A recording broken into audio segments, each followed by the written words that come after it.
In this video of TechTube, let me show you how to log into your UPSR's account. If you are an employee of UPS, then you have a separate portal from where you can log into your account. And the website of the employees of UPS are called UPSRs.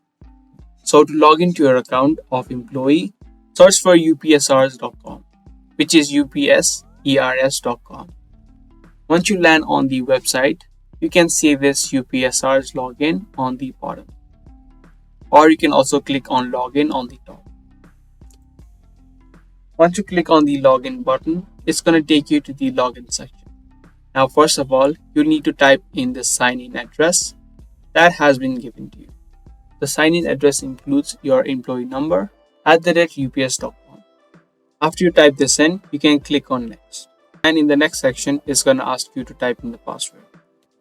Other than this, there are a few other ways that you can log in as well. If you click on the sign in options on the bottom, you can see there are two additional ways that you can log in.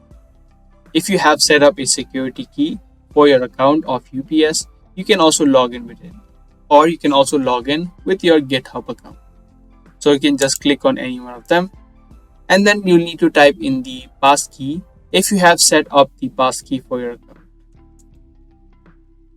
So that is the way that you can log in to your UPSR's account. If this video was helpful to you, do let us know by giving this video a thumbs up. That's going to be all for today's video. Thanks for watching.